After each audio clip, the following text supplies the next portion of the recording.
Good morning, everyone. People often ask me, do your kids have yeshiva, Jewish school, on December 25th?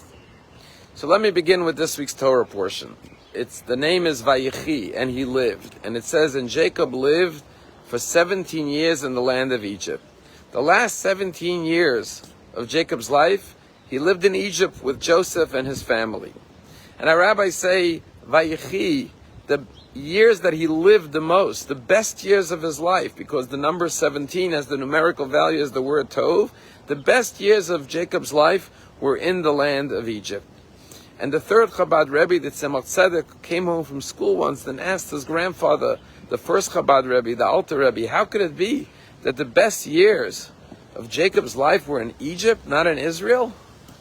And Alter Rebbe said to his grandson, that we find that before Jacob relocated to Egypt, he sent Judah ahead of him to establish a place of Torah study for his family, for his children and grandchildren. And therefore, when you have a place to study Torah, even if you live in Egypt, they could be the best years of your life. Furthermore, when it comes to the blessing that Jacob gives his grandchildren, he crisscrosses his hands and puts his right hand on the youngest son, Ephraim, before Menashe. And every Friday night when we bless our boys to be like Ephraim and Menashe, we mention the younger child, Ephraim, before Menashe. Why did Jacob put his right hand on the younger son? And one of the answers is that when Joseph gave birth to his first son, Menashe, he said, I'm naming him Menashe because the word Menashe means to forget.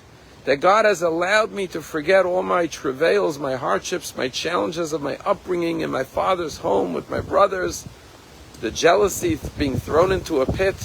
The name Menashe means to forget. He wanted to forget the pain of his past. When he had a second child, Ephraim, he said Ephraim means to be fruitful, to multiply. He said, Hafrani Elokim, God has made me prosperous and fruitful in the land of Egypt. And that's why he named his second son Ephraim. That's why Jacob puts Ephraim before Menashe. Because yes, it's able to let go of the pain of the past, but more importantly is the message of Ephraim to be able to be fruitful and prosper in the land of your oppression, like Joseph, who became viceroy of Egypt, became a leader and saved the country from famine. And this has been the model and the story of the Jewish people, that wherever we go, we remember that as long as we do what Jacob did, we establish a place of Torah study, we can be fruitful and prosperous. And yes, all of our three children who are in yeshiva, whether it is Mendel in New York, Yosef here in Coral Springs, Yehuda Tzvi in 5th grade, they're all in yeshiva today. All the yeshivot in America are open and around the world because we remember the message of Yaakov that we must teach our children Torah. But furthermore, because many parents don't work, today they had a special celebration at the school. I just came back from Yehuda Tzvi's class where they started learning Talmud for the first time in 5th grade.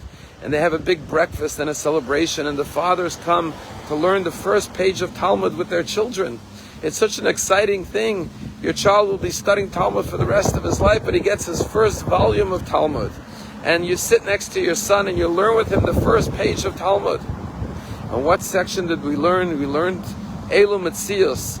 It's a tractate in Baba Metzia which talks about finding lost objects. Unlike the rhyme that says, finders, keepers, losers, weepers, there's a commandment in the Torah to return lost objects. And very intricate laws about how to identify a siman, a mark on the item to know who the owner is and who to return it to, and all the laws of returning lost objects. And it brought me back to memories of when I studied Talmud for the first time as a 5th grader. And here it is, my son is learning Talmud for the first time, and God willing, his children, and that's the way we perpetuate Judaism. But his Rebbe, his teacher, did something so beautiful, and it showed me how education is evolving. I remember learning the same Mishnah, the same Talmud, and one of the things the Talmud talks about is about finding scattered fruit.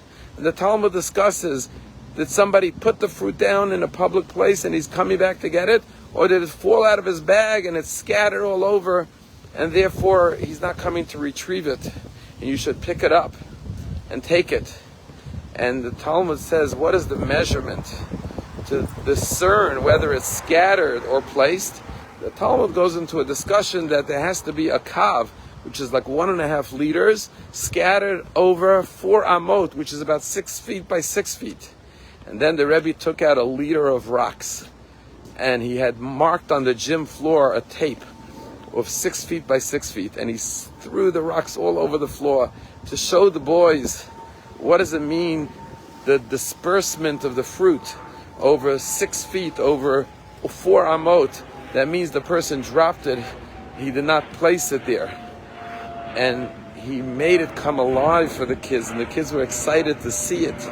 And I said, look how beautiful it is that this Rebbe, this teacher, is showing them an example of what the Talmud is teaching in a way that they'll never forget it. This is what we have to do. We have to learn Torah, teach Torah to our children, and make it come alive.